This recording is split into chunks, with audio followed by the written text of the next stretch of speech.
All right, so let's make a formal introduction for our listeners. Good afternoon, David. My name is Claudio, and I'm calling you from Washington, D.C., from the studios in Fairfax City. We're very humble and grateful that David Paton accepted our invitation to our show. David, welcome to the show.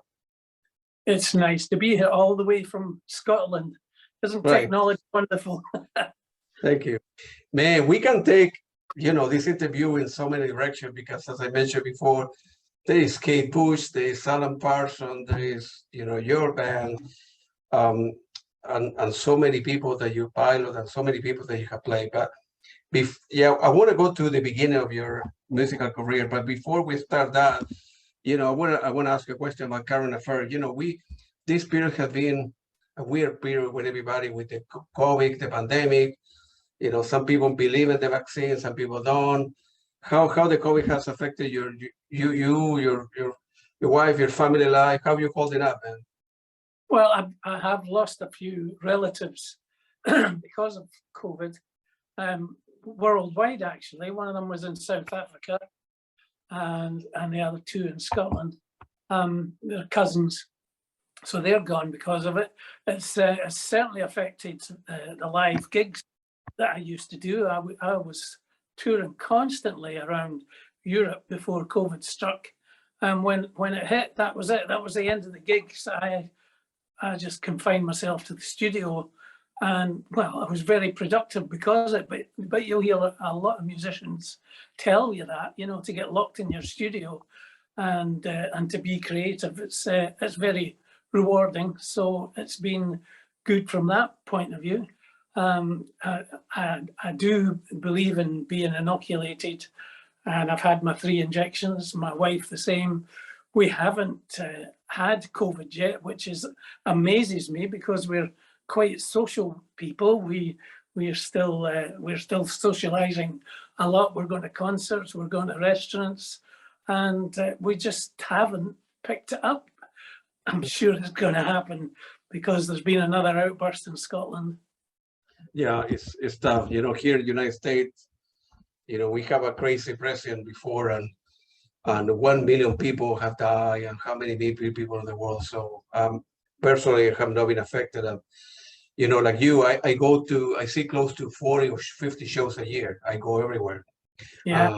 And thanks God that we are still alive. Nothing happened to us or to me, and I'm very fortunate person, man. God might exist somewhere because otherwise, So it's too tough, and still there's so many people don't believe in the vaccine, thinking that whatever they're, Bill Gates or something, a company is injecting weird DNA.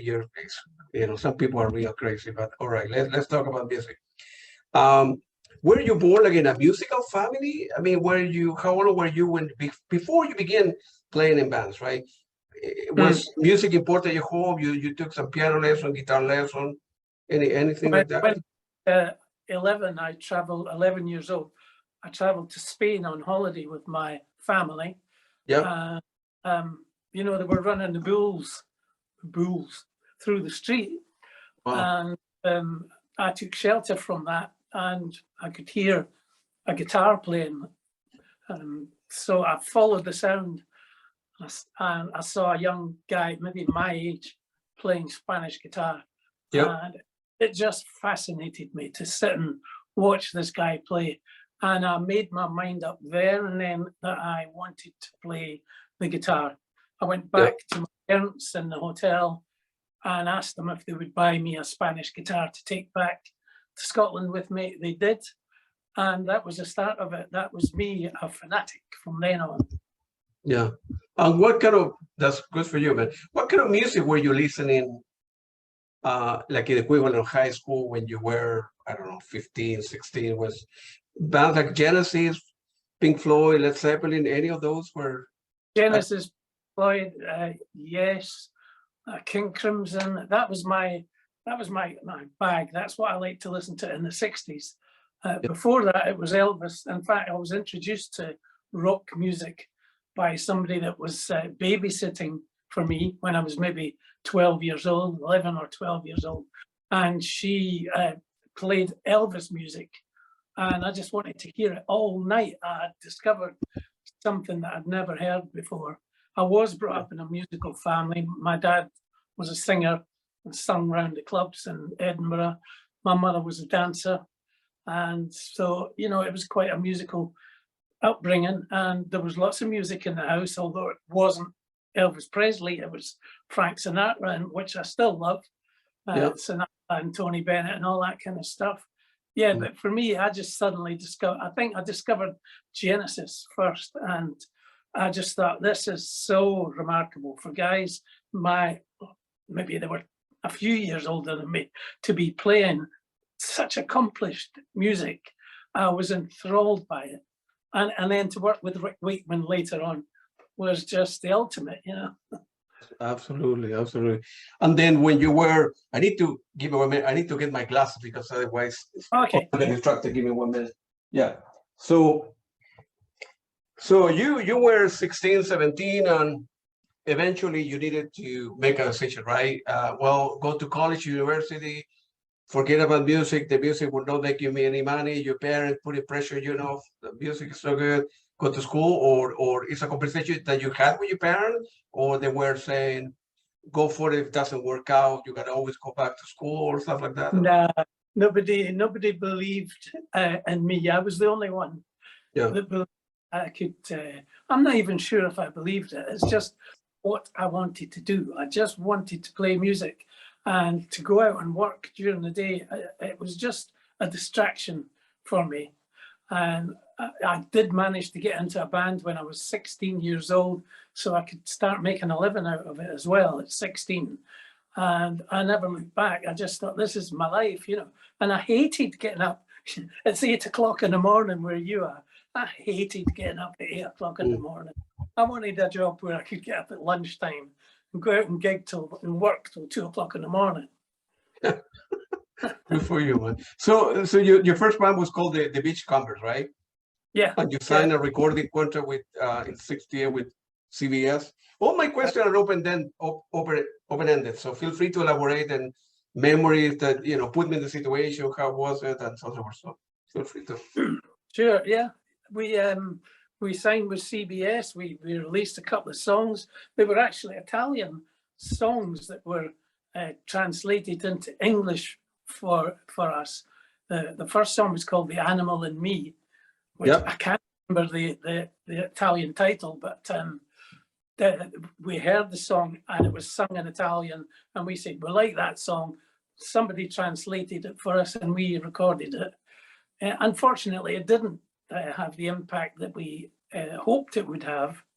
And we kept being reminded by CBS that, you know, guys, you should be writing your own songs. But we didn't know how to write songs at that age. Although we did attempt it, it was fruitless. So eventually that band just split up and came back. We lived in London for a year, tried to have success, but it didn't work out. We even played at the Marquee Club, which is a huge club. Of course, yeah. Where Stones were discovered and people like that. You know, we had a residency there. So the people liked us, but the songs just weren't good enough to get us recognized.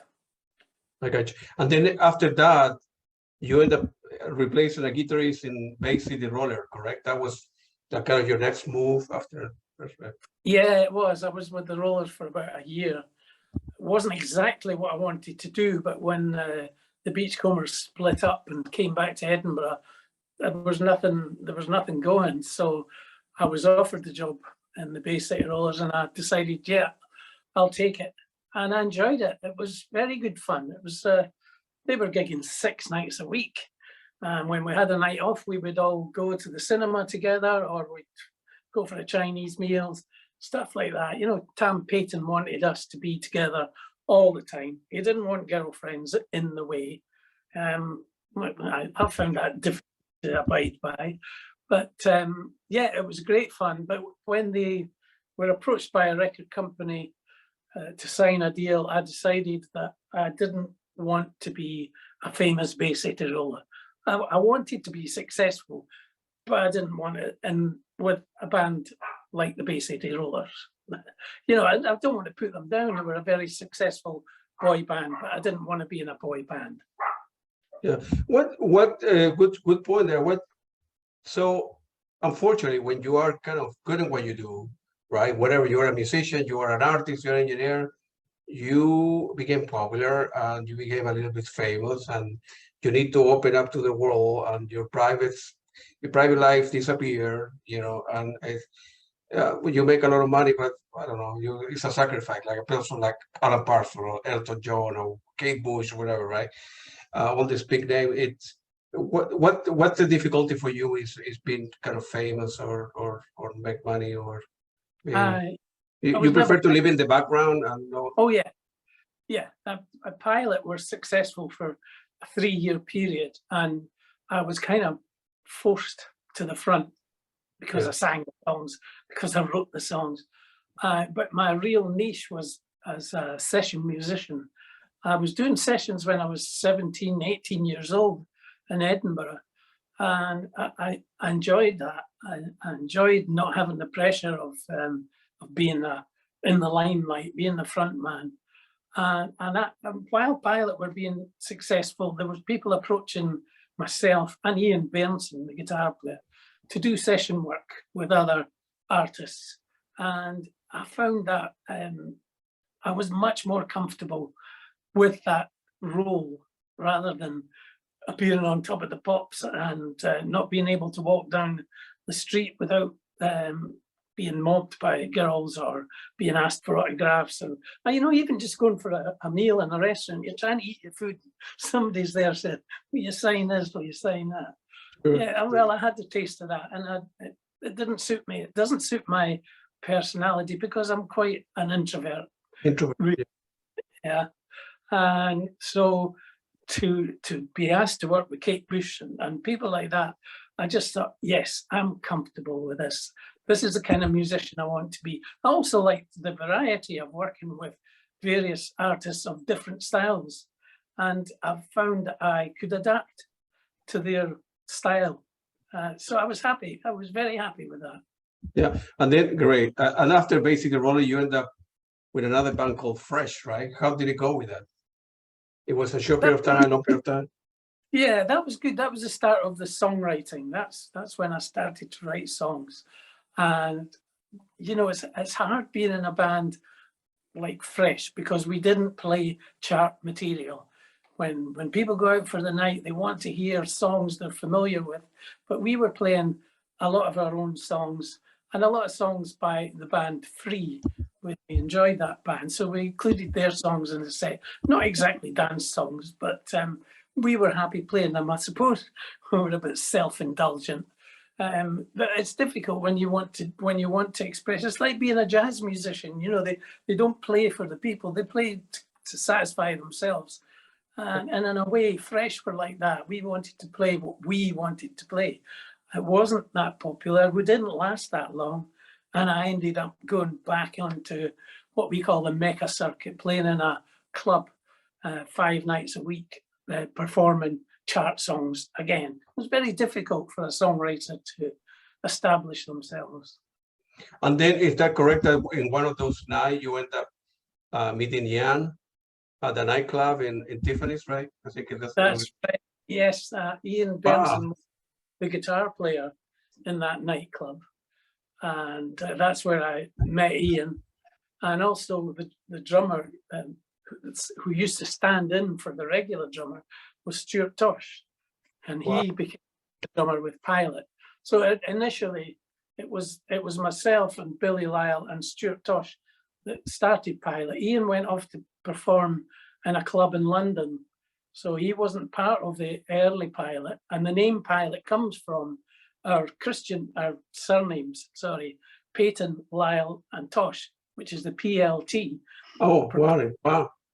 That's where it came from. So the three of us were recording in Edinburgh not as Pilot then. We didn't have a name then, but we were writing our own songs and enjoying the fact that we had a studio at our facility because Billy Lyle was the engineer in one of the major studios in Edinburgh, and we had all the downtime we wanted to record our own music. And over a period of a year or 18 months or so, we accumulated quite a lot of songs, and Magic was one of these songs. Yeah. Okay. So they were saying, well, there's nobody in the studio between whatever 8 p.m. and 10. Yeah. You guys meet me at 7:30 in the entrance, and we have the studio for ourselves. So. That was it, exactly. And Billy would always say to me, make sure you write a song for next week. We've got Wednesday free. Make sure you've got a song. So there was a little bit of pressure and also a bit of competition between Billy and myself, because he would write a song and I would think, oh, that's a really good song. I'll need to try harder. So, it was good to have that kind of competition. It was healthy. It's a healthy competition, right? Yeah. Yeah. And then with I think at the time you ended up recorded several demos for EMI record, and then you put the album that with the same name, right, which was published in '74. That was the time that I think Magic was in the first album, right? It was. And then all of a sudden, you guys skyrocketed with the we took off. Yeah, especially in the States. It was very fun. Every radio station, I don't know, every concert venue that I have gone or restaurant or every venue, they play Magic in one version of another, and especially on the radio stations, you could, if you got paid, a cent for every time that track was playing all the world, we would have this conversation. I would be talking to you with your assistants, How did it work out that melody came together and the lyrics came together? Well, I used to sit in my house and I had a small room that could accommodate a piano and a tape recorder that I could, every time I wrote something, whether it was 4 bars or a whole verse, I would just press record and record that section. And when I wrote Magic, it was the verse that came to me first. Oh no, it was a chorus. I had the little chorus. I had, oh, ho, ho, it's magic, and that was it. I had that and I thought, oh, I'll just record that. So I recorded it. Then one morning I had to get up very early. A friend of mine owned a dairy and he wanted me to deliver milk for him. Meanwhile, I'm working till 2 o'clock in the morning in a nightclub. So I agreed to do it. And as I got out of bed, I woke my wife up by mistake and she said, oh, look, she said, it's almost daybreak. I've never been awake to see the daybreak. And that stuck in my head. And I thought, that's going to work with that little chorus that I just wrote. So that's how the verse came about. I've never been awake. I've never seen a daybreak. And that was Magic. I took it to Billy and said, well, we need to record this one. Yeah, he really liked it too. But we didn't know it was going to be still around today. Yeah. And then when you guys realized that was a hit, I mean, you recorded, you show it to the record label, and then they began playing that at the time. Internet didn't exist, cell phone didn't exist, so people used to send, well, here's the vinyl, do me a favor, do me a courtesy, play in every radio station in London or whatever, Ireland. And that's the way it works. And then how it became popular? I think EMI must have realized they had a hit on their hands, that it was up to them to push it and give it as much publicity as possible. Our first single was Just a Smile, which was also on the first album. Yeah. And that didn't chart initially. It didn't chart at all anywhere. And it was only when Magic came out, and it was top 5 in the USA. It was only number 11 in the UK. But it was also number 1 in Australia for something like 8 weeks, which was ridiculous. They gave it a good push, turned all the pressing plants over to pressing Magic, because it sold over 1 million initially when it came out. Yeah, and then your life, to be an introvert kid, you were very young. All of a sudden, the 4 of you became popular. That means touring, that means more money, more interview, more pressure, go to radio, promote yourself. And so your life, you were very young. Were you prepared, ready to explode No. into the music scene, if you will? No, I wasn't prepared. And as I said earlier, I wasn't comfortable with it. I didn't like the attention. I didn't like appearing on television and getting recognized everywhere I went. You know, as I say, you know, I'm an introvert. I don't respond to that kind of lifestyle. So it was difficult for me to be the front man. I had a lot of problems coming to terms with it. It affected my nervous system quite a lot. And, you know, but I just had to do it because there was no alternative. Right. But we did eventually, the session work just started to take over, and Pilot went on the back burner. We were also having management problems. A lot of the earnings weren't coming our way, which they should have done. And the only way to escape that was to dedicate more of our time to doing session work. And the session work just piled in. There was tons of it. Yeah. And then before you begin doing your session, where you had the other January hit, right? The other hit that was very popular. I think, believe it or not, I read somewhere that it was recorded in February instead of January. Kind of stupid thing. No, I was. Magic was a hit here in October '74, and I wrote January in November '74. And it was released at the tail end of January. Yeah.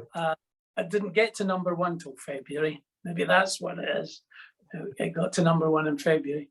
Yeah, but EMI, again, wanted that out in January because it was obvious. And they gave it a huge push.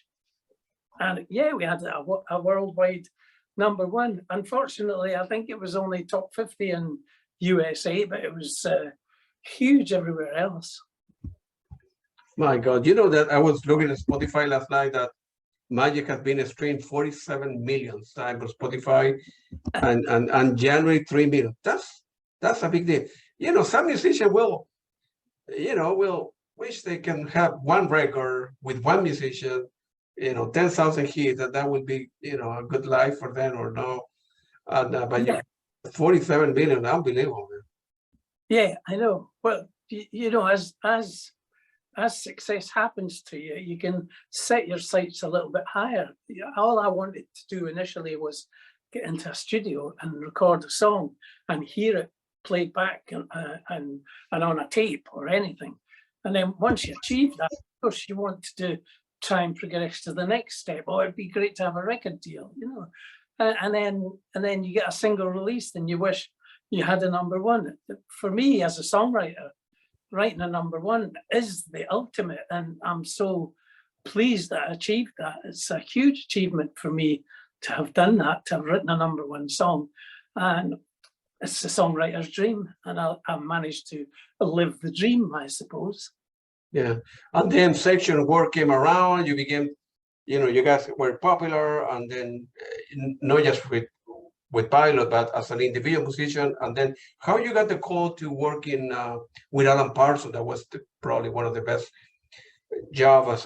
You guys, how the stuff works? I mean, of course, perhaps you didn't know who Alan Parsons was, who became very popular, and he wasn't that well known at the time. So,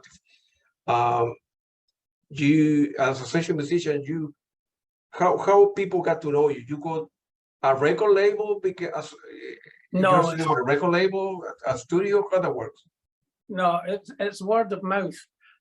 With a lot of the stuff that we did, it was word of mouth, and people listening to, maybe they hear Magic and they say, "Oh, that's great! Oh, nice bass part. I wonder who that guy is." So it would go like that. But with Alan, it was different because when we got the deal with EMI, and EMI owned Abbey Road, and there was another ambition to work in Abbey Road, and they gave me a list of 10 engineers who wanted to progress to the next step, which is producing. And on that list of 10 engineers was Alan Parsons. And I recognized that name from the Pink Floyd album, The Dark Side of the Moon, because Alan had engineering some of that. So I picked Alan Parsons to produce Pilot. He came up to Edinburgh and he came into the studio and mixed one of our songs for us, and we just knew we'd picked the right guy with Alan Parsons. So Alan Parsons produced the first 2 albums of Pilot, and but meanwhile there was other producers that were getting in touch with us and saying, "Oh, David, I really like your bass playing on Magic. Can we have you for a session with such and such a person?" And that's how it went, with word of mouth. I got you. On the first album, it was Tale of the Mystery and Imagination, and that's one of my favorite tracks there. The album called The Raven.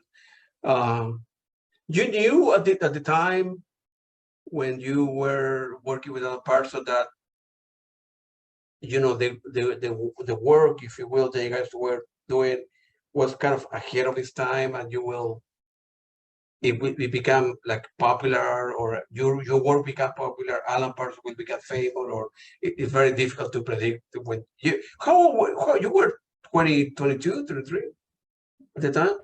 24, 23, 24. Yeah, very, very young, man. If I we know. can, I was watching Glastonbury, the big festival here that was last month, and I was looking at the artists, and I thought, wow, they're really young. They're in their early 20s. And then I forgot that, when I was in my early 20s, there was people like Stevie Winwood and Stevie Wonder. Stevie Wonder was discovered at 14 years old. And you just kind of forget that most of these bands, Manfred Mann and all these, they were all in their 20s when they started, and you kind of lose track of it when you've grown up with all these bands that you admired in the 60s and 70s. They're all my age now, if not older. And you forget, they all start out at 20 years old or so. I can't believe that Genesis were so accomplished when they were that age. And yes, Rick Wakeman and yes, and wow, they were so good. Where at the time you were still living at home, right? I suppose, right, or not? Or you have left the house? I had a place to buy. And then your parents were very proud of you, and my son is in the chart, my son is appearing on TV and this and that. Making a living. But if the song came on when she was out shopping in the supermarket, I remember she told me, she said, your song came on in the supermarket. And she said, I had to tell somebody. She says, I just stopped the woman next to me and said, that's my, she says, laddie. That's my laddie. It's the Scottish word. Yeah, she was really, both of them really proud of me, of course. So after Tales of Mystery and Imagination, it was I, Robot with the track I Wouldn't Want to Be With Like You, man. That was those two, one of my favorite track of all time. And feel free to put me in the mood. How was to work with the Alan Parsons producing the first 2 records, was long hour, many takes. How that worked? Well, Eric Wolfson wrote the songs. Yeah. Eric we would arrive at the studio, say midday, and Eric would play through the song, and we'd all take notes of the song as he played it on the keyboard. And then we'd all sit together and we'd play through the song, maybe till 4 o'clock or so. And then we'd try a take and listen to it. We'd go into the studio and the control room and listen. And then we'd get a better idea of what needed polished and etc. So initially we would just need a good drum track, and then everything else could be overdubbed if there was anything needing overdubbed. A lot of the times you would go into the studio, and after playing the song through for 5 or 6 hours, it was there, nothing else needed done. But occasionally, you might say, I fluffed a little line there on the bass or on the guitar, can you just drop in for that? So, we would overdub. But generally, we'd spend a whole day doing one backing track, and that would just be bass, drums, piano, and guitar. Then a lot of things had to be added to that. So within the period of maybe a fortnight, 2 weeks, we would have all the backing tracks ready to be worked on in the way of overdubs, and then vocals, and then orchestration. So the whole process could take 2 or 3 months really to have one album completed. And then as a session musician, I don't need to know how much you get paid, but you get paid per album, per track, per hour, or how the contract? With the Alan Parsons Project, because we were the regular musicians, we were there for 10 albums. It was just, this is your fee for the whole album. Are you happy with it? And yeah, okay, yeah. But there's also companies that can collect for us for our performance. There's a company called PPL, which will collect for every song that I've played on. Whether it's Paul McCartney or Elton John or the Alan Parsons Project, that's like a pension. It goes on year after year after year.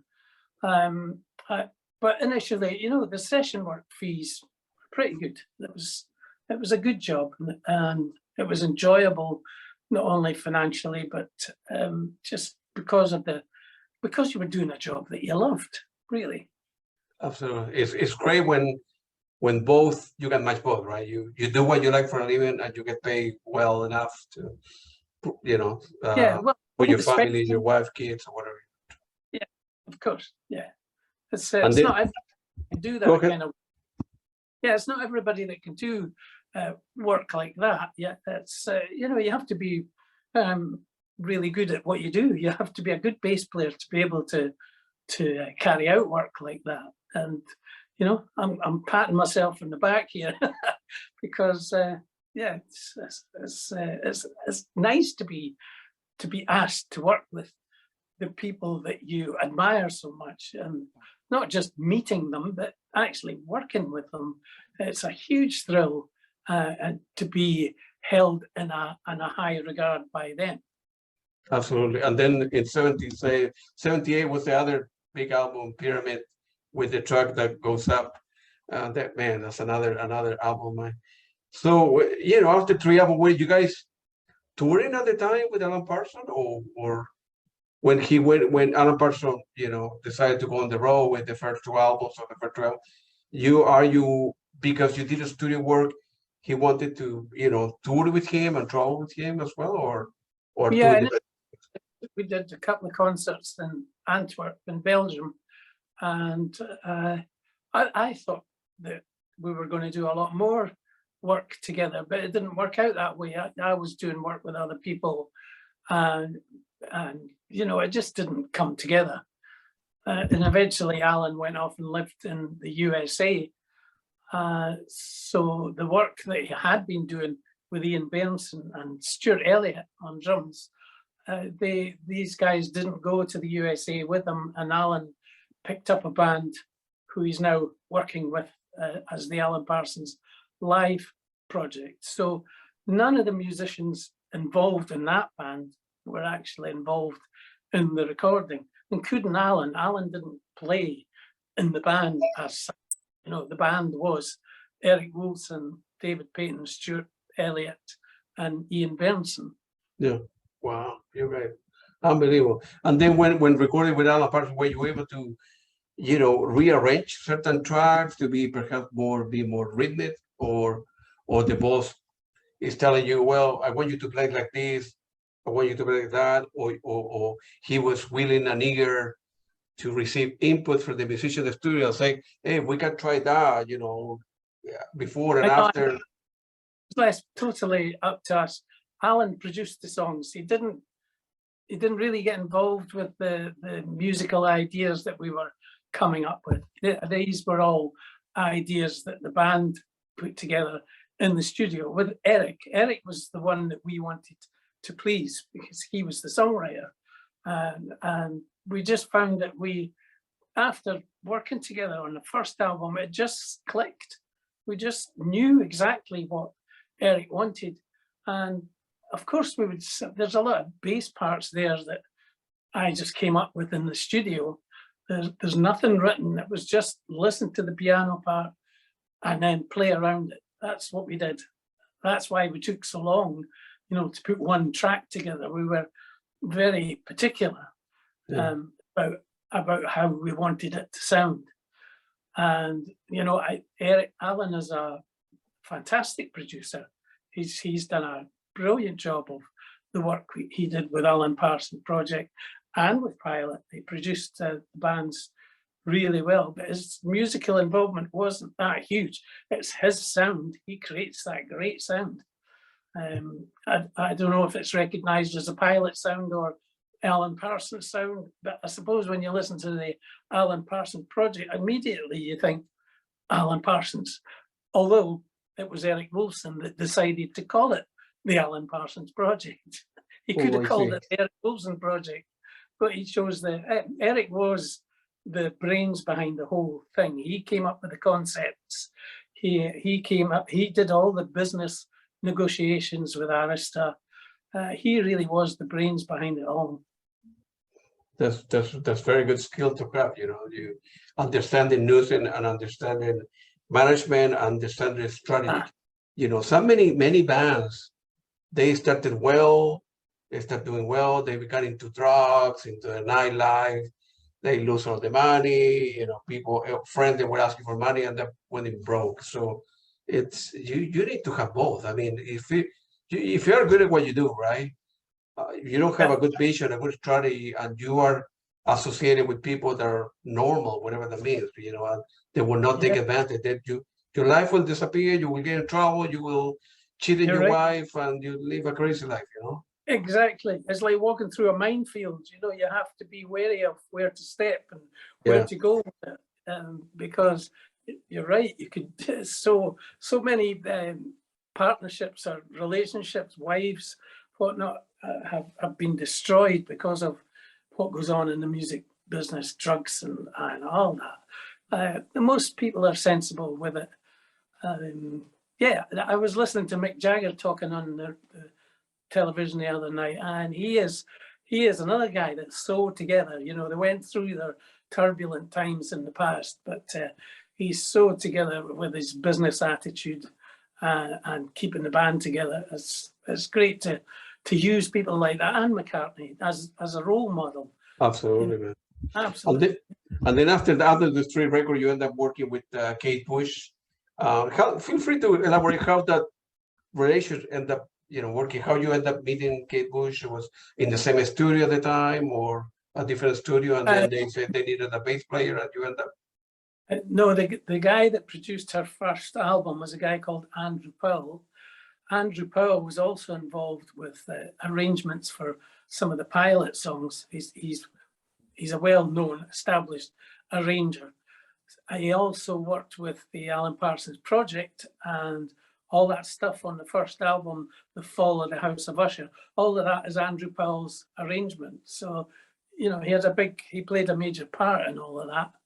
And it was him that produced the first two Kate Bush albums. And it was Andrew that phoned me up and said, you know, I'd love to use you on this album with a new girl. She's not known, but her songs are fantastic. Come and have a... And that's how that went. And Ian Bernson also played on these albums as well. So that's how we were introduced to Kate Bush. There's a great resurgence in Kate Bush music now. Look at where she's at. Right. At the time, you know, I think it was 78. The album was The Kick Inside, and the track Wuthering Heights had been streamed 133 million on Spotify. I check. I'm an engineer by trade, so I'm good with numbers, and unbelievable. She's a very nice, and again, she's like me. She's an introvert. She doesn't like media attention at all. She's a recluse even, and yeah, you know, it's just nice to see somebody so humble having such success. Yeah, unbelievable, because, you know, she has become one of the most talented, popular, unbelievable musicians in the history, and she's not playing. She's not doing tours. She's not doing any gig. I think the last time she did a set of 10 to 20 gigs in London, and then she disappeared again. You know, yeah. No. you have people can do that, and of course I have the DVDs and the vinyl, but she never ended up releasing a Blu-ray with all the, I don't know, some people don't. And no live performances are available. You know, Yeah. she didn't want to do any deals with major companies to Yeah. video her performances, and strictly no filming at the concerts. Yeah. So there's hardly any footage to be seen at all. Yeah. Of her I saw only like 3 or 4 on YouTube that a guy, took his cell phone and recorded. But it's weird. I don't know. Maybe it's not weird because I'm not in their shoes. But if like people like, I don't know, like Peter Gabriel to come back with Genesis now, or Led Zeppelin to tour, and Pink Floyd to tour back together, they are offered them so much money, whatever, name your price. Okay, we do 100 gigs, $100 million. So the 5 of you split 25 million, be happy. And it's not the money. I mean, $25 million to to put up with the guys that you used to play, easy for me to say. How difficult could it be? But for them, it's not. It's not the money. It's they don't like a Mick Jagger, right? He owns a mansion, private plane, this and that, $100 million in the bank. I don't need the money. I tour it because I like it and I like the attention and go on tour and do crazy stuff, right? Okay, yeah. Yeah, well, that's what they but most musicians just do it because they love it. It's a fantastic job to do. It's not only your hobby. It's a job. It's everything you love about life, and being a musician, I'm doing what I love to do. Well, I have done, for the last 60 years, and enjoyed it immensely. I'd say the same with any musician who is successful or not. It doesn't matter what level they're at. They can be playing in a pub, they do it and they love doing it. You can tell they love it. Of course. And then the second album was called Lionheart. You have any memories of the album, the Kick Inside or Lionheart, that you can recall? Well, I remember how easy the songs came together. And she did the same as Eric Wilson did with us. She would just play the songs at the piano. I remember when I heard her first sing it, she sung one of the songs on the Kick Inside album. Andrew Powell just said to her, play something for the guys, let them hear what your songs are like. And she just sat and played flawlessly. There was no mistakes. Her voice was perfectly in tune. And, and we were amazed. I think she was a little bit inhibited being surrounded by a lot of musicians that were known, and but it didn't stop her putting in a fantastic performance just for us, and we just knew that we were going to have a great time working with a girl like that. And she was the first person to say, "Do you want a cup of tea, David?" She was that kind of girl. Really? Yeah, absolutely. Yeah. And then after this 2 record, you end up going back to begin working with Alan Parsons again, the album Eve, the Turn on a Friendliest Car, and Eye on the Sky. Man, unbelievable albums. And at the time, Alan Parsons himself and Alan Parsons Project was popular at the time. They were touring, a lot. Yeah. So you knew, of course, for the work that you have done with him before, prior to that, he began, gaining popularity and so forth. And so you know what you're getting yourself into. And feel free to describe, how was the move, how was the session, the same as before, with the same record engineer with the three albums? Yeah, I know it would always be different engineers, different locations. Yeah. We recorded one album in Paris. We recorded another album in Nice, and different engineers all the time. But Alan, you know, with his experience as an engineer, he could handle both, and probably did most of the time. And it was the same format. Eventually, you know, by the time we got to, well, just before I left, it was becoming a bit more lacking in enthusiasm. And Eric wasn't coming up with the great songs that he came up with. You know, by the time we got to, I think it was Gaudi, I wasn't on that album. But Eric was more into the business side of things by then. He wasn't continuing his writing at the same pace as he did when we first began. In fact, one time he went into the studio and he didn't have any songs. He just went up to the piano and he pressed middle C and went, bing. Right, guys, what can you do with that? He wanted us to build a song around it. So it was a bit of a joke, but at the same time, you know, it was kind of smacking of a bit of truth. Yeah, and then you end up working with Alan Parsons for close to 10 albums, right? Is any, from your point of view, no, for Alan Parsons, is anyone your favorite, or, well, I don't know if you can. Yeah, Eye in the Sky is pretty close to being a favorite, if there is such a thing. Yeah, I would say Eye in the Sky, because Eric was at his peak with his songwriting. Alan was at his peak with his production, and the musicians were all locked together. It was just a very well-oiled machine by that stage.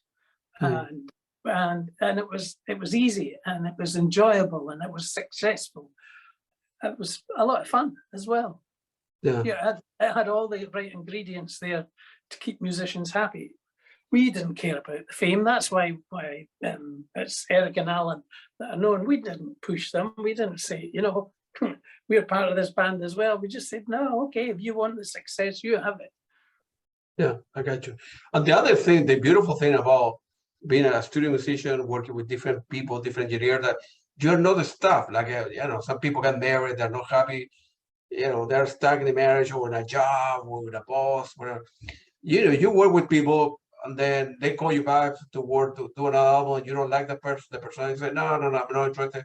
This guy is very complicated. You can move on to another person. So that you have some freedom in at the time you were well known. At the time, you know, people were calling your name. No, I want that guy to be on my album. So you have a say and say, well, I don't like the guy, or he want me to travel to Spain. I don't like going to Spain. Whatever, you know, my wife is pregnant. Whatever. You have a saying, you know, and in what, and a reputation, you know, your reputation as well. It's important that you're not an awkward session musician. You don't kick off and you don't get huffy. You just do the job and do it well. That's what it's all about. Yeah. And do you remember what you did with your first paycheck? That question that occurred to me. Well, with Pilot, with Magic, yeah, you guys make money, so yeah. You don't buy a house, or I bought a Jaguar E-Type with Pilot. That was one of the first big indulgences, and then a house. Yeah, all the things that matter to a guy. Yeah, I bought a nice car and a nice house, and I've been married to the same woman for over 50 years. So she was with me before any of the fame came about, and we both evolved perfectly well together. Yeah. So it's been happy. It's been a very happy life to look back on and see all the achievements that have gone on. And yeah, it's been great. I'm a lucky guy. Yeah, you know, so many people cannot say that, you know, about, you know, combining a musical career and a happy marriage with the kids and stuff like that. You know, very, very far in between people can say that kind of thing. You know, if someone were to listen to the top 20 Alan Parsons hits, you were playing half of it. I mean, if I go to Spotify and I see, you know, top 20 hits of whatever, Alan Parsons in my example, you're on half of them, man. That is unbelievable. Yeah. You're very humble, David, but I want to just say, you know, I'm a consumer of your product. You were the producer. You were working with the product. I don't play any instrument. I don't know how to read music. My music collection is about 10,000. You know, I listen to Alan Parsons, for example, right? And you are in half of them. That's an amazing accomplishment. That's an amazing accomplishment. I can look back and see. I told you that when we signed to EMI, they gave me the list of 10 engineers. Now, if I hadn't picked Alan Parsons, my life would have been totally different. Absolutely, absolutely. So you see things that just fall into place, and you think that's why my life is the way it is today, because of the choices I made in the past. Yeah. You know, it goes across the board. There's so many coincidences. You know, if I had stayed with the Bay City Rollers, there wouldn't have been Pilot. There might not even have been a Magic, or, you know, certainly not Pilot. Are you a religious person at all, or? No, I'm more a spiritual kind of person. Spiritual person, yeah. No, not religious at all.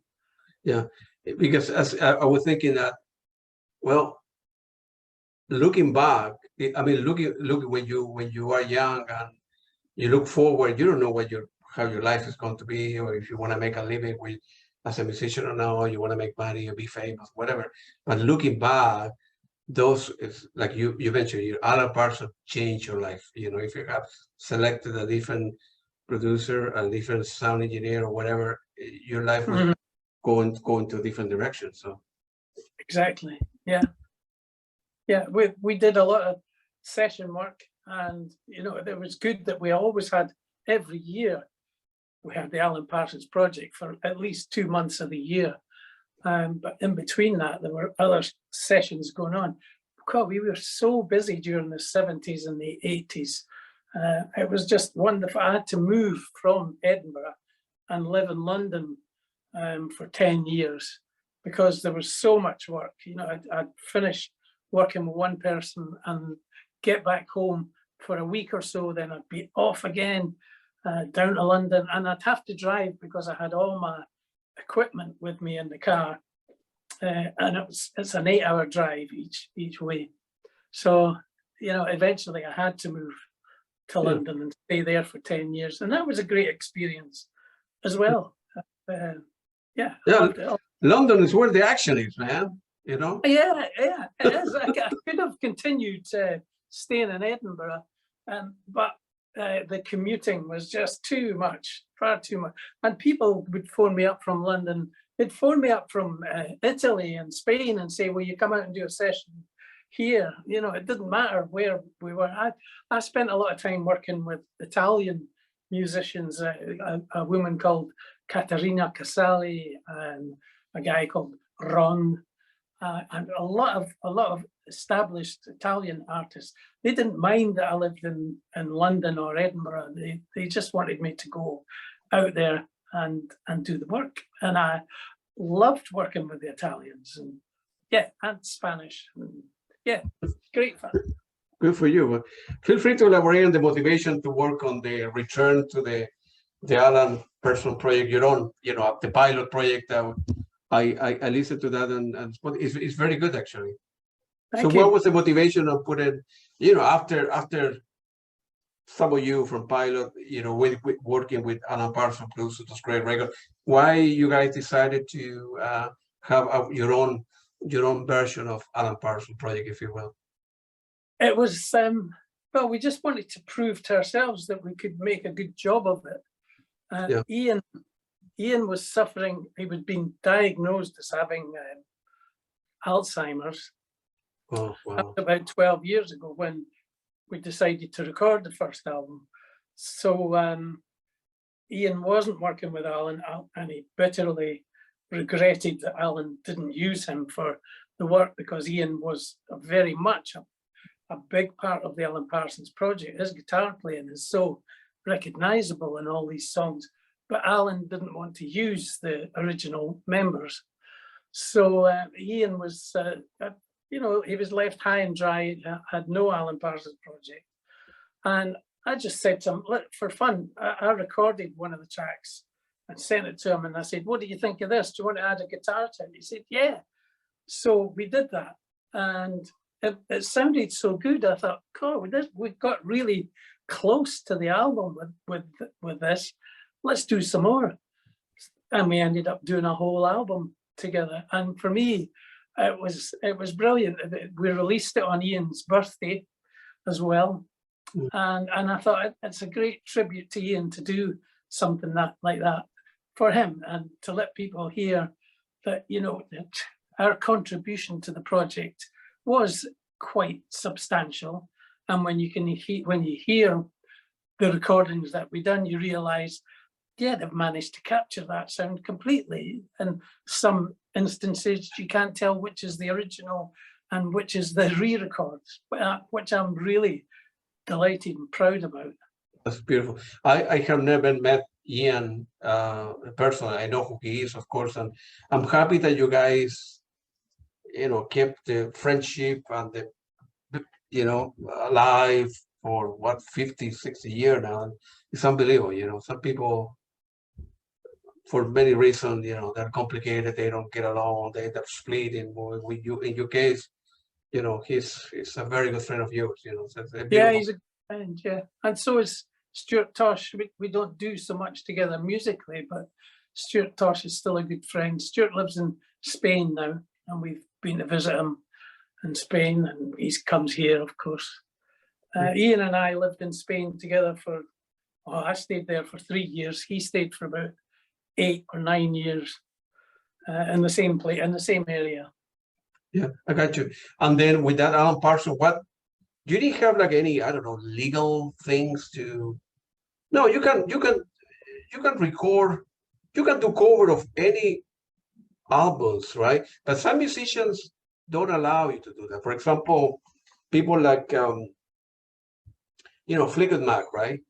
You can do the covers, I think, but you cannot release a record under, this is the top 20 hit from Fleetwood Mac according to Claudio, right? I cannot put the record up. They will sue me. So some musicians, they don't care, right? And in your case, do you have any legal issues that recording some of the Alan Parsons? And what was Alan Parsons himself thought about that particular album? I don't know what he thought about it.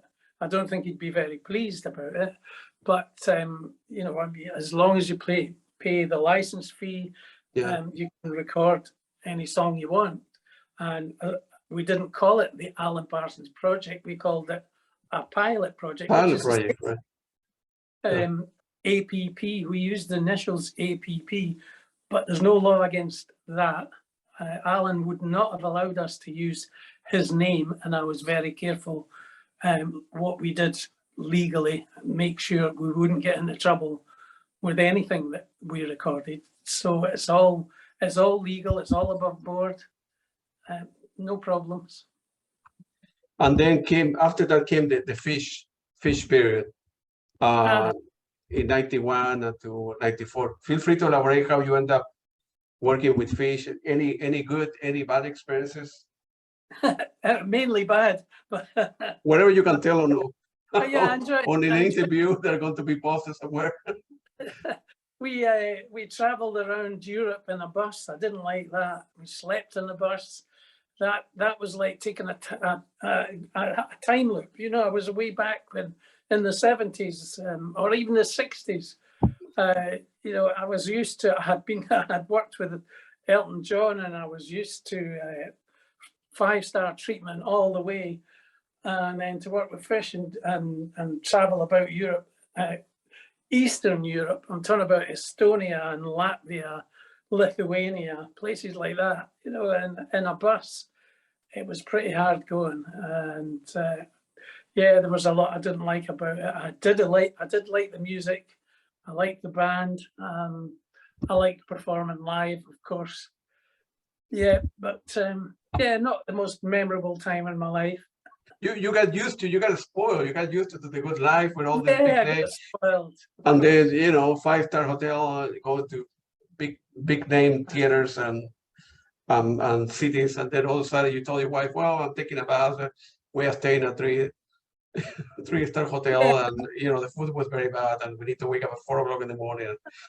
Yeah, there comes a point, you know, where you're making music, but you don't have to do it. You know, you're doing it just because you love making music. And that's what the Fish tour was all about. I didn't have to do it. I wasn't financially stretched or anything. I just did it because I thought it'd be a good experience. And it was an experience, I'll say that. Yeah, not the most comfortable time of my life. Yeah, and then not only 3 studio albums, but you end up doing many live albums. So is it difficult to be on the road? I mean, when you are married and you have little kids or whatever, you know, you tell the wife, yeah, so I'm leaving Monday and I will come back in 2 months or 3 months. How difficult it is for, you know? Well, with that particular tour, it was difficult because I didn't want my wife to have the same level of discomfort that I was experiencing. It's different when you work with established artists. For instance, working with Elton John, there was no restriction on my wife being there. I could have her there for the whole tour if I wanted. We toured for a year. She could have been out on the road with me for the whole year if she wanted, but I just let her choose. Whenever you want to come out, let me know, and I'll make sure that it all goes smoothly. At that level, it's not a problem, and it's not a problem now. Even, you know, I've been working with Albert Hammond for the last 3 years around Europe. That was good. That was comfortable, and my wife Mary was allowed to come anywhere she wanted, and she enjoyed it. She enjoyed going to places like Leipzig or Berlin or Hamburg, you know, for a weekend, and I was delighted that we were able to do that. I got you. That's beautiful. And then came the Camel period came together. Feel free to elaborate how you end up working with Camel. You contribute not just with, you know, bass, but vocals as well. I recently interviewed Colin Bass. Yeah, I saw that. He sent his regards as well. You know. Oh, that's very nice of him. He's a very good person, like you. You know, very good person. Very, you know, they have a good heart. You know, you seem like the person who is a very decent human being. You know. Yeah, he's a nice guy. I know. I was working in Abbey Road Studios with Alan Parsons when Camel, Andy Latimer in particular, were working in the studio as well. Andy was a huge, or is a huge, him and Andy's wife are big Alan Parsons Project fans. And of course they knew all the bass playing I had done on these albums. So when I met Andy in the canteen at Abbey Road, he said, would you be available to work on our next album? And unfortunately I wasn't. Can't remember which album it was. But I said, I'm sorry, I can't do that album. I said, but keep me in mind, you know. And when they recorded the Next Again album, they asked me to get involved and I was able to do it. So I thought, this is a great band. I really like Camel. I really like Andy Latimer. He's a lovely guy. And I enjoyed being with that band as well. And we toured a lot with that band, but I kept the relationship going with him for years. When he moved to San Francisco, he invited me out to sing on a couple of these albums. You know, so the whole time with Camel was just a joy. I really, really enjoyed the music. I enjoyed the musicianship. I enjoyed the lifestyle with them. Just, you know, being a gigging musician, it's just can't be beat. Yeah, absolutely. You need to like both. You need to like, you know, like the people that you're working with, and you're gonna pay good money and to pay your bills and have a good friendship, right? I mean, they can pay you all the money in the world, but in the case with Fish, you're gonna be taking a bus or sleep on the bus at 3 o'clock in the morning in Lithuania. You know, you may say, man, I don't want to do that. I'm 30 years old. I'm done with that life, you know. Yeah, it's tough, you know, and I thought I'd left all that behind when I was a teenager. That's right, yeah. And with Camel, you end up working very good albums. The Single Factor, Stationary Traveler, Harbor of Tears. That's very good music, man. Very good music. I loved Andy's songwriting and how he put his songs together. It was just a joy to be in the studio with him. and watching them being creative. Yeah, it was great fun. Yeah, Camel I think will go on the tour in March, and they will start playing in Spain. I think they will do 5 gigs in Spain, and then they go to the UK and Ireland. Yeah, they're coming here. They're coming to Edinburgh. So yeah. So when I'm in, I will be. I like band. I like so many bands. My wife complained that I have an expensive taste. Because I travel. You know, I went to London twice this year to see the last 3 shows of Genesis, and then I went to see Eric Clapton and so on, and they're going to be traveling to see Camel, of course, and so when I'm there, you know, we need to get together for dinner, or a beer or wine, whatever. You know, I will bring you some. You're a beer type of guy or wine type of guy? I'm a wine kind of guy. Okay, I will bring you some from Chile. I need to bring you some Chilean wine, which is very well known. So. Oh, it's fantastic! Yeah, stuff you couldn't get in your country, and then Rick Wakeman. Period. You did a couple singles, and you work in many studio albums, especially the one in the classical collection with Chris Squire, Bill Bruford, Steve Howe. No, those are, as I told you at the beginning of the conversation, you are so humble, David. You have played with the best of the best, man. You know, one day you want to look back in your life, you know, and say, you will tell your wife, man, I did okay. I played with the best musician that the whole world has to offer. I did okay financially. I can die happy, man. You know? Yeah, I do have to pinch myself occasionally and think, did that actually happen, or did I dream it? Well, let me put the vinyl to see my name still there, you know, because as you get older, you don't recall stuff, or, you know, it's hard to, what's up there? Oh, go to YouTube, look at Spotify, my name is there, so I did it. Yeah, well, I'm actually writing my memoirs at the moment. In fact, it's due to be released in November. Really? And, yeah, and when you start remembering bits, it jogs your memory, and other things come into your head, and you say, that led on to that, that led on to that. And it's great having a discography. I've got one on my website, and I can look at the discography and I can tell, you know, what albums were when and what was happening at that time. So I can go through it all chronologically, and it all makes sense, all falls into place. And that's fun. That brings it all back when you start recalling events that happened and who you worked with, and even the Jimmy Page stuff as well. I'd forgotten all about that, and then it all suddenly started to flood back. Yeah, hopefully this interview that is a kind of more than interview, a conversation about music can help you out bringing all the memory, because I'm on purpose. I'm covering all the. I didn't know that you were writing yourself autobiography, but I'm trying to cover all the good, the bad, and the ugly. They say here, you know, I say about playing with different bands, being on the road, stuff like that. And feel free to elaborate how you end up working with, you know, Rick Wakeman, and how you end up working with him, how it's like to work with him, and those works.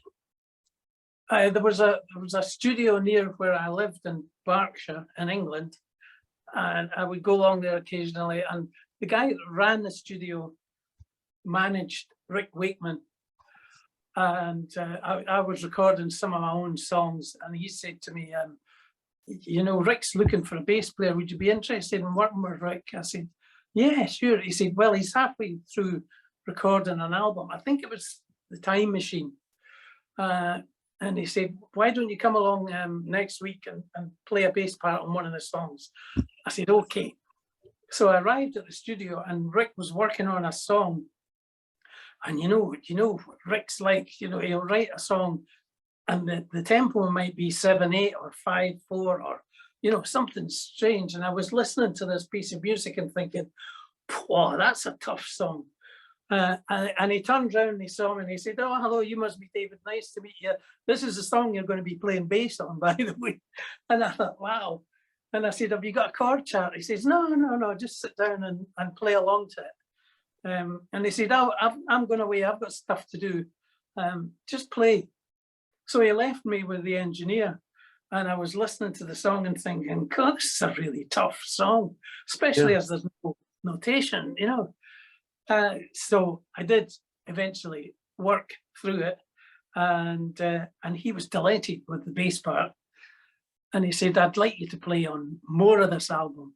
He said, "You play guitar as well, don't you?" I said, "Yeah, I play guitar." So, "Will you play guitar too?" I said, "Sure, whatever you want, Rick." And we had a great friendship for a while. I was touring around the UK mainly with Rick, with his the English rock ensemble, which is ironic because I'm Scottish, but there you go.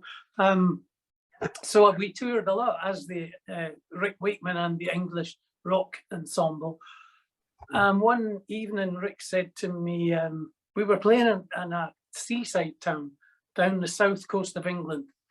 And he said, "Will you come for a walk with me? I want to put something to you." I said, "Sure." So we went for a walk along the promenade. It was very memorable because it was a beautiful, calm, warm night, and the sea was lashing against the rocks. And he said to me, he said, I want to do some solo stuff. He said, "I would like to have my music interpreted in a kind of classical way." He said, "So I want to put an album together called The Classical Connection." And he said, "I don't want to tour with a band. I just want to tour with you, just the two of us." Yeah. He said, "You play bass and classical guitar, and I'll do all the keyboards. And what do you think?" I said, "Well, that sounds great, Rick." I said, to get a raise, are you going to give me more money?" "Oh, no," he said, "I can't do that." He said, "There's a lot of overheads involved in this. I can't give you any more money." I said, "Oh, well, that seems a bit unfair." I said, "You've got a Rolls Royce in your garage." That's right. He says, "Well, David, you can be a poor man even though you've got a Rolls Royce," which I didn't believe for a minute. So anyway, we did a lot of tours together. I think we did 2 albums of Classical Connections. And there's a lot of video footage of these concerts on YouTube in particular. And, despite his frugality, I had a great time with him. And again, I did it because I loved it, and I loved working with Rick, and I loved the music, how it kind of pushed me to the edge of my limits. You're playing with such an accomplished musician. He pushed me and he got the best out of me as well because of that. So it was most enjoyable, a really enjoyable time. And then you end up working with Keats. I mean, feel free to elaborate on the creating Keats with members from Alan Parsons and Peter Barden of Camel. I listened to that album. That's a great album. Perhaps it's not, the album from 1984 and that was reissued later on. It's not that popular, I think, but I really like it. It's a very, very good album. Yeah, we had high hopes with that album and another album, but that it didn't happen. I'd met Pete Bardens while I was doing a single factor with Camel. He came in and guested on one of the songs, and of course Colin Blunstone. I knew it was all the Parsons guys, the project guys, and it was Eric Wilson's idea to put this band together. One of his favourite restaurants that we would go and eat at after our sessions at Abbey Road was a place called Keats Restaurant. Yeah. And that's how we got the name Keats. And we just got together, and Eric put forward his idea. Just you guys get together, write songs and together or apart, and hopefully, we'll have a lot of success. And we did think it was going to be successful. All the ingredients were there, and we thought we'd written a lot of good songs for the album. But unfortunately, it didn't take off, and we didn't stay focused on it. We had so many distractions at that time, so many other artists to work with, that we didn't put our energies into Keats. So there was just the one album, and I believe it's quite a sought after, rare album as it is. So, it's good to have that legacy. Yeah, it's a very good album, and I listened to the stuff that had been reissued a couple of times already. I don't have the album, but I was thinking, right, that you need to make a decision, right? We can put all the energy and try to do a second album, Keats, or return this 10 phone call that people keep on calling me to do this, to do that, and that is sure thing. Well, I need to pay the bills. I will ignore that. That may be a headache and may not pan out, right? Or I can go with a sure thing and start returning the phone call of people that call me to work in that, or that, right? So unfortunately, sometimes you're lucky that you can be, picky and choosy, right? Who you work with. Other musicians, they only have plan A, right? Wait, we need to make this happen, Yeah, well, it was a busy time at that time in the 80s, a very busy time. So yeah, there was a lot going on, not just for me, but for everybody in the band. All of them were, exactly, all of them were in the band. They were at the same time, like a social network, right? All of them are working in different bands, and so they got called as well to do other stuff, So of course. Feel free to elaborate on the period working with Elton John in the 80s, Ice on Fire, Jacket, the Live in Australia. Those are very good bands. I know you must have a lot of very good memories from working with Mr. Elton John, man. I never met the guy. I have seen him many times. But, yeah, it was a bit like being in Disneyland for 3 years. Really? It was like a dream, because I never knew who I was going to meet next. I met people like Princess Diana and Sylvester Stallone and Roy Orbison and loads of people, George Harrison. I met all these people because of Elton and because of working with them. But not only that, I was working with one of the best musicians, composers of our time. Yeah. And he'll be remembered in the same way that Mozart's remembered, I would imagine. So to be asked to play with Elton was a real honor. As I said earlier, to write a #1 as a songwriter, it's the top. That you don't get much better than that, and that's what every songwriter wants to achieve. But to work with a legend such as Elton John as a musician, well, that fulfilled me as a musician, and it was a great honor to work with him. And I was with him for 3 years, and I enjoyed every minute of it. And unfortunately, when he asked me to go back with him, I was working with Rick, and Rick was about to start a tour. We'd rehearsed for it, and then I got a call from Elton's drummer saying, "Can you do a tour with Elton?" I said, "I can't. I've just started with Rick Wakeman. If I leave now, Rick will be in real trouble, because, we're ready to go on the tour." So I said no to him. But, I didn't want to spend the rest of my life being Elton John's bass player. I'm happy that I had the 3 years with him. I'm happy that I worked with Rick. I'm happy I worked with McCartney. I'm happy I worked with all these people I've worked with.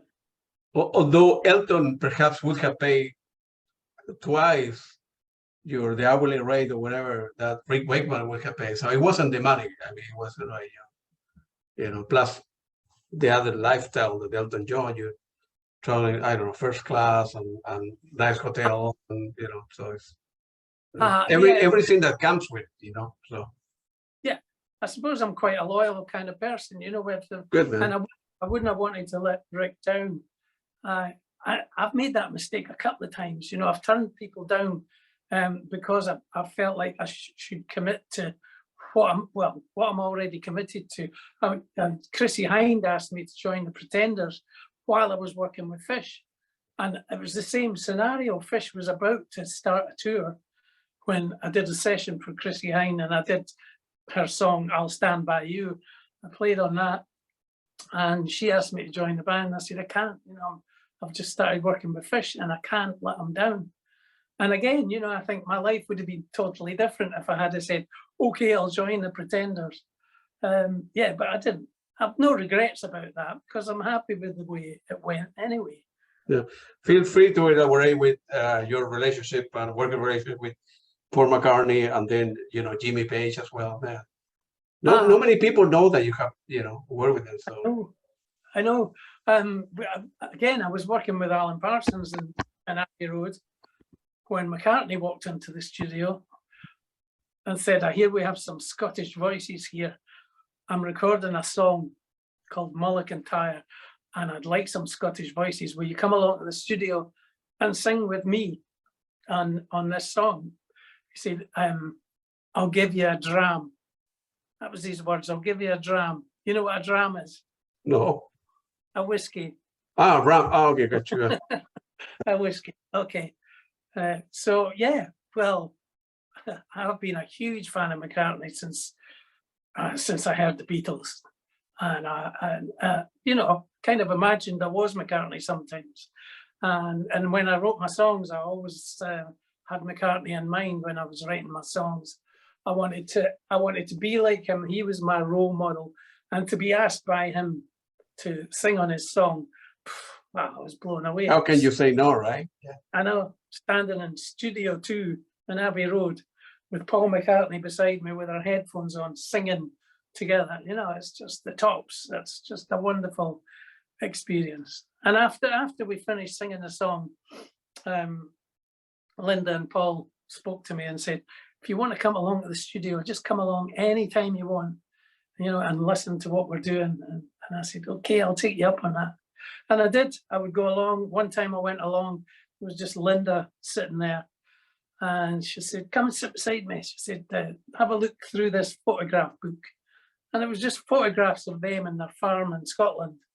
And that was, I just felt so privileged to be sitting there. Another time I walked in, Paul was sitting on his own with his guitar. And he said, come, sit down, you know, so friendly to me. Sit down. And we just started talking. And I said to him, you know, I said, I've been playing Blackbird for years. I'm not sure if I've got the right inversions. And he picked up his guitar left-handed and he said, this is how you play it. And he was showing me how to play Blackbird. You know, I just thought, I can't believe this is happening to me, my idol, doing this for me. Yeah, and I met him a few times after that, and it was always, hi David, how are you doing? He met my wife as well, and he was very, very down to earth with both of us. Good for you. Jimmy Page is another legend. Jimmy Page, yeah, I got a call from, I think it was Dave Mattocks, who's the drummer with Fairport Convention. He also did a few sessions with me. And in fact, he played on Elton John's Nikita as well. So Dave and I did quite a few sessions together.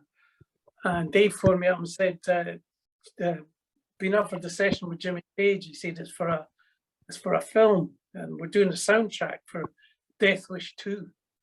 Are you available to do it? I said, yeah, I'll do it. Yeah. I was living in Edinburgh at the time. So I drove down to London to Jimmy's studio, and again, another nice, friendly, relaxed guy welcomed me and just gave me a free hand. He said, just play what you want to play. He said, and this was the first time I'd also played to visuals, you know, so they would put up the visuals to the Death Wish 2. And we would watch the visuals, and he would play on his guitar. This is the music. It'll go like this, you know, for this part here. And we'd watch it and say, okay, then. He said, it has to last. This section has to last 47 seconds. Okay, so it has to be very precise. So we would do it. We'd put the track together, and then he said, I'd like some sound effects. He says, can you think of something you can do with the bass for a sound effect? And I took a coin out of my pocket and just turned the volume up, and I ran the coin up the bass string, so it was making a creepy noise. You know, you just add a bit of reverb to that and then put a visual up and you hear this creepy noise, and it went perfectly with the visual. I also read in one of the major rock magazines that he mentioned that session that I was doing with him. And he said, oh, I worked with a great bass player. He used to play with the Bay City Rollers. And he was one of the best bass players I've worked with. And, you know, I couldn't wipe the smile off my face thinking that's Jimmy Page talking about me. It was great. Oh, man. Have you ever made Jaco Pastorius at all? No, I wish I had. I have admired his playing. I've got his couple of solo albums. I can't play like that. You know, I've tried to play like that. I can't. I don't have the speed to play like that. But I like to try and break it down and learn as much as I can and think, oh, what a great exercise that is, just to play stuff like that. You know, it's way beyond me to be able to play to that level. I'm a melodic player. You know, I'm a pop. I think pop all the time, popular. So, you know, when I write my songs, it's catchy melodies. When I play my bass, I try and make the bass melodic as well. And it's not accomplished to the level of Jacko. Yeah, the guy was out of this world. Everybody, I don't play music, but everybody who know the guy who have played with, even Pat Metheny, you know, have said that, I mean, there will never be another Jacko like Messi or Cristiano Ronaldo in soccer. You know, it's exactly the people that are alive, you know, every 50 years or something. You know, so yeah, he's a wonderful musician. Yeah. Let's talk about your solo work. I was able to listen to some of your stuff last night, and you know, the Passion Cry, Fragment, and Under the Sun, the Travel in 2020. Those are very good. So how you end up doing some solo work? I mean, eventually, right, with Pylon broke down and you start playing as a session musician with all this famous band, you were kind of composing your own stuff, right? The day you were off, and you know, you were being on a bus too with Fish, and then a melody come to your mind, and oh, I need to write it down, or you know, a chorus or a line. Feel free. No, I wasn't thinking of songs for a long time. Really? I just concentrated on my playing and working with other musicians. There was no need for me to write songs. It wasn't until my father passed away that I did Passion's Cry, and that was in honor of my father, because he was as I said, he sang around the clubs in Scotland, and he sang songs that were composed in a Scottish style. So it was traditional Scottish songs that he sang, and that was my little tribute to my dad. And after I finished that album, and I realized how much I enjoyed putting songs together again, and that spurred me on, and I did an album called The Search, and I started to enjoy it. And when the internet came along, I suddenly had a way to sell my songs, instead of, you know, just writing songs just for the fun of it. I had a way of, and I realized, wow, there's still a collective audience out there that remember all the Pilot stuff. And although I didn't release any songs under the name of Pilot, they seemed to know who David Paton was and the Pilot connection. So, you know, that just spurred me on to write more and more songs until I am where I am today. And I think I've released about 10 albums up till now. That's right, yeah. And you were doing self-releases, or a record label pick you up and then to release it to somebody else? I released them myself. Initially, when I did Fragments, that was with a Scottish record company. But after that, The Search, that was under my own record company. That's when I started to get things together for myself, having my own company and my own record label, and just doing everything myself. It seemed like such an uphill task to take on, but once you get into it, you realize you can accomplish all these things, especially if you get a manager involved. And I had a friend who became my manager. He lives in Atlanta, and he's still a friend to this day. He's helped me a lot with the business side of things. Feel free to mention his name in case he end up. His name is Kirk Keister. Okay, yeah. I guess we will send the YouTube the link to. I'm going to upload it to the radio. I will send you a direct link to you as well and put in YouTube, so he can hopefully he can listen to that. And Communication is a great song. It's unbelievable, right? Let's say I didn't know that you have played with Alan Parsons, right? I suppose I wasn't aware of that. I listened to a song, and man, it's obvious that you are an integral part of the sound of Alan Parsons, because I of course it's obvious, right? You know, so which is very good, man. Well, thank you for that. I haven't actually released that. I've only just put it out on YouTube. YouTube, yeah. Not on an album. It's just on YouTube, and I just write all the time. Just now, I'm in the middle of other projects, so I'm not writing at the moment. But eventually, I'll pick up the writing again, and maybe communication will be on my next album. Yeah, I've just got too many things on at the moment. Yeah, you're working in 2 other projects as well at the same. You have two things. Yeah, well, it's mainly live stuff. I have some live gigs coming up in Scotland with some well-known Scottish musicians, not from the pop world, from the Edinburgh folk scene. Well, Scottish.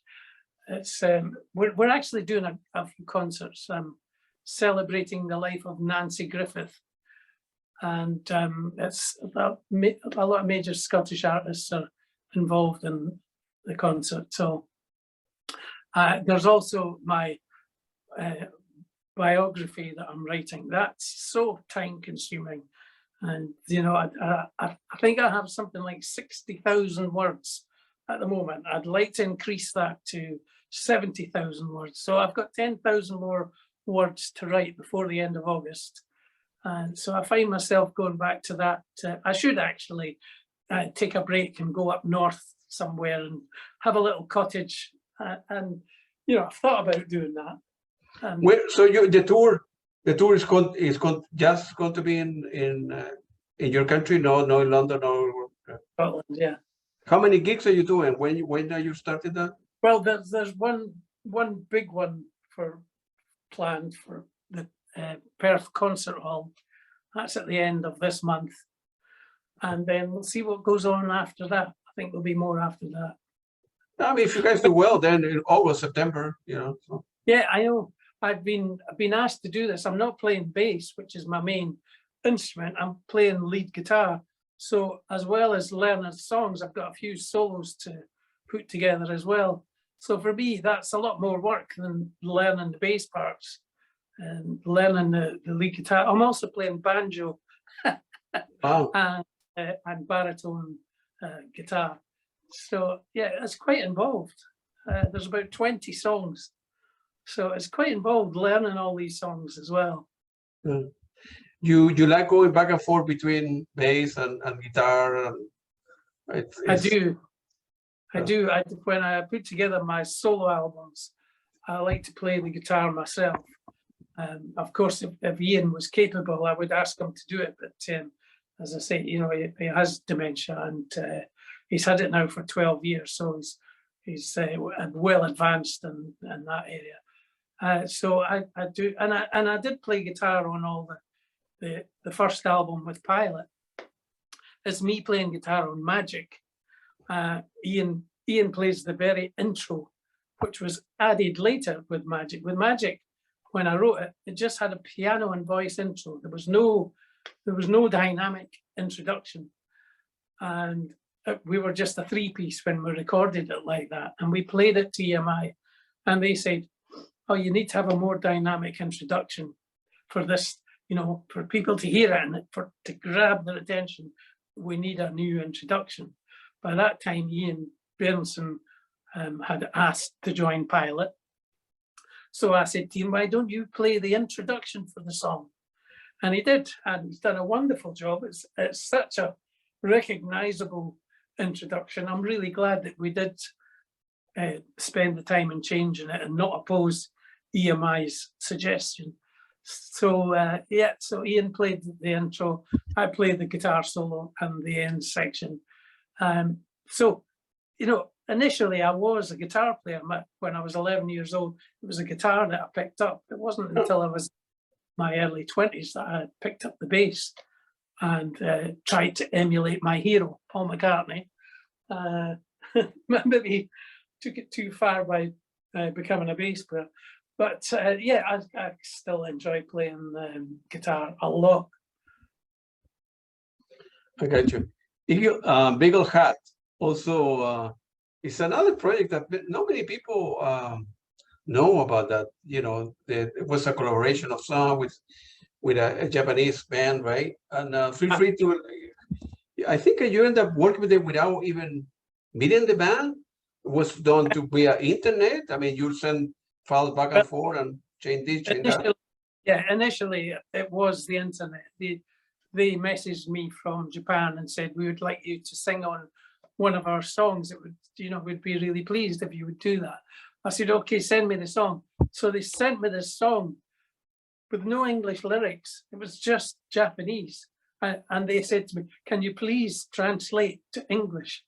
I don't think they realized how big a task that was, because Japanese don't have words that rhyme. They don't have a line that rhymes with the next line. So I said, well, give me an idea what the song's about. So they told me it was about their hometown where they grew up, and about going to school and all of it. All right, so I wrote the lyrics for that and I sang it and I sent it back to them, and they said, oh, we really like it. You've made this song sound really, really good, and we like the English lyrics. Will you sing all the songs on the album? And I said, okay, I'll do that. By that time, there was a record company involved, so it was more like a session for me. Yeah. So they sent me all the songs they had and said, will you contribute some of your own songs? I said, okay. And I thought this could be exciting, because I thought, I can't think of any instances of a British artist doing an album with a Japanese band. And so I was quite excited about it. And the album was great to work on. It was always exciting to receive a new song from them. They say, translate this one and sing this one and just sing what you want. So there was a lot of freedom involved for me with that. I was living in Spain at the time in a place called Denia, and they came out to Denia to meet me. They stayed in a hotel and they stayed for a week. And we had a really enjoyable week together. It was nice working with them. And then eventually I did a tour of Japan with Pilot and met them again, and they supported us on the bill. And another album followed. We did a follow-up album, and I got more involved in that and given them more of my own songs. And now, because of contractual reasons, the guy that came up with the name Beagle Hat, he left the band, and he took the name with him and said, you can't use the name, it's my name, you can't use it. So they had to find another name, and they came up with the name Sheep, which is, well, it's quirky, it's good. So this new album, which has just been released in Japan, is called David Paton and Sheep. And it's called Melodies and Echoes. It's a really good album. I'm really, really delighted with it. It already topped the Amazon chart in Japan, and I think they had to repress it again. So, it's selling well in Japan. There's a big audience in Japan. And I hope I can go back there next year and perform Pilot songs and Sheep songs and Alan Parsons songs and do another tour. You like going to Tokyo? You like going to Japan in general? Oh, yes, I do. Yeah, I like Tokyo, Osaka. I love Japan. Yeah. And I love the food. I love the culture. I love the gentleness of them. And yeah, I'd love to go back. I've been 3 times already and loved it each time I go. Pilot was very popular there, right? Yeah. It's not just an audience of people that remember us from the 70s. It's people that know us now, because magic gets played a lot everywhere, and especially in America at the moment. Of course, I know. With Ozempic, I know what's happening with that.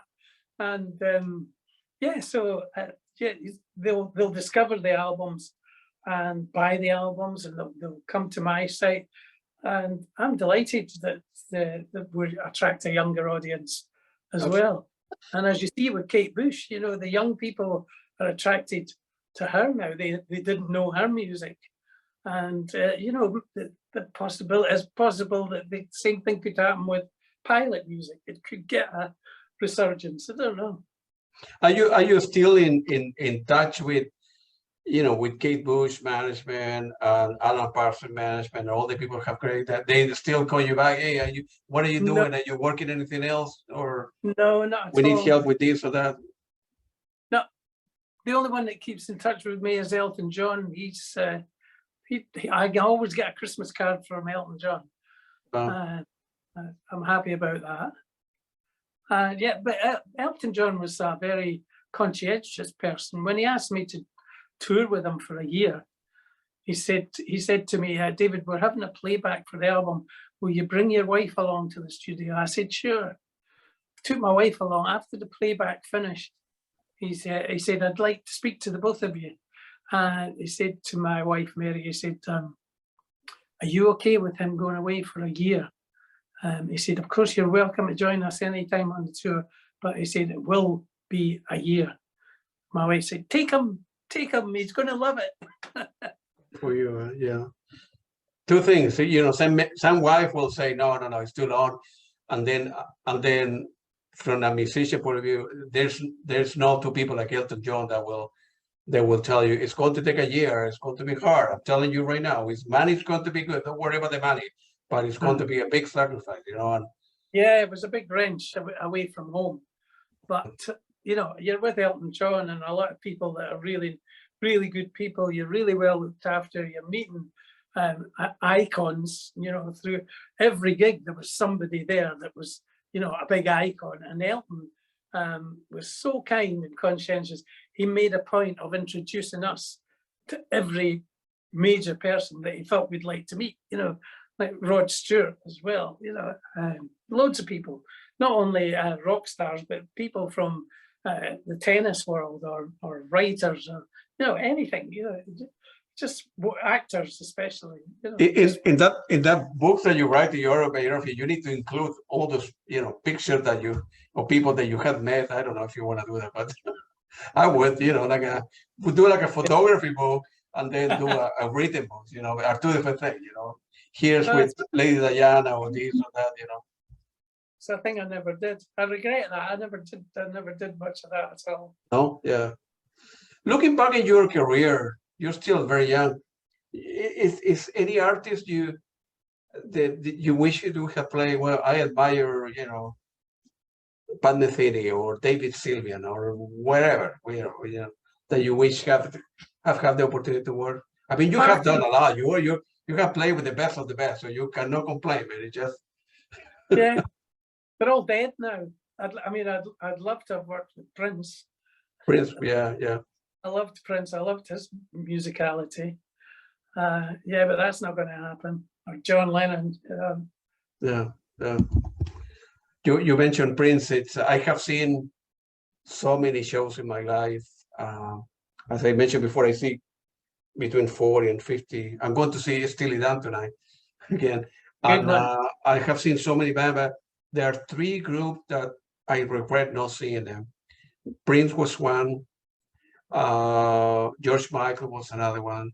Okay. And then David Bowie, of course. All of them passed away, unfortunately. Prince was living here in the United States, but he didn't do the much.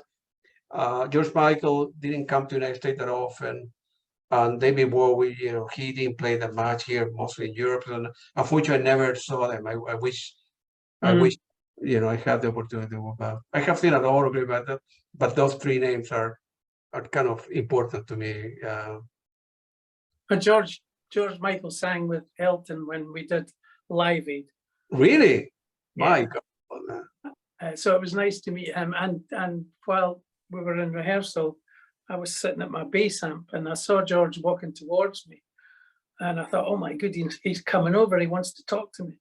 And he came over and he said, David, I just want you to know, January meant a lot to me. He said, I must have played that 100 times. I said, thank you very much, George. Appreciate that. Man, for being a shy kid, lad, like they call it, you get to introvert kid, to the wanted to do a studio work. Now look back, man, 50 years later, you have met everybody with somebody in the music world and you have played with everybody in town and travel to every major airport and city in the world, man. Stay in all different kind of hotel, meaning, that's, you have a very good life, man. You gotta be very grateful, man. So these are perks of the job.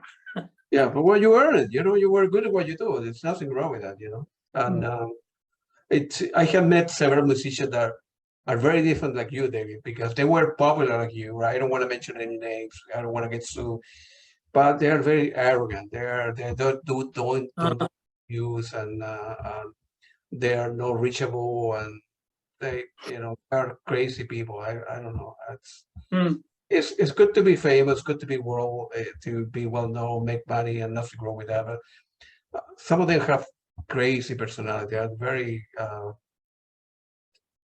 crazy. They're very. I don't know. I don't want to use the right word here, but the correct word here. But they're not good human beings. So arrogant. Yeah, I've seen a bit of that. I've seen a bit of that in people when they have success. I've seen personalities change because of success. It's quite sad to see. It's quite immature, really. Well, they don't recognize where they came from. They wouldn't go back to the flame, the kids that used to play soccer with them on the street corner when they were 12, 14 years old. And it's not good to be like that. We need to go back to where you came from and help them in your community, whatever is important to you. If you have done been successful in your life, is nothing wrong with that. It's something wrong with you if you don't do anything else, right? So keep the money after 10 houses, like Elton John, 10 cars, 10 homes, a plane, whatever. If that's the only thing you can accomplish in your life, maybe something for you. You need to do the right thing in life, help out, and those. Man, I have so many questions to ask you, but I know we've been, talking for 2 hours, David, and I know you have a book that you're writing, and you need to go back to your life and learn all the track for the coming tour as well. So it was very nice talking to you. Hopefully, when you have the time, we can do like a part 2 and have the time, because I enjoy talking to you. You're a very good, decent human being, and I try to cover all your career. So, hey, maybe when you're going back in your autobiography, maybe I remember talking to Claudia. I want to listen to the video again because I remember that I mentioned that. I need to put in the book. So if I help you a little bit, recalling some memory of yours, man, and it was a pleasure. And when you see Ian also. I have a very good opinion of him as well. Unfortunately, maybe one day I will meet him or not when I go in your country. But it was very nice talking to you. Say hello to your wife, Ian. I will bring you when we meet up. We'll bring some Chilean wine and we'll get some dinner or something. I have a lot of vinyl CDs that I want for you to sign for the. Okay, we'll do that. Yeah. It was very nice, David. Good luck to you, and feel free to reach out when you have time. We can do a part 2 of this. Okay, Claudio. Nice talking to you. Same here. Thank you. Appreciate it. Take it easy. Bye-bye.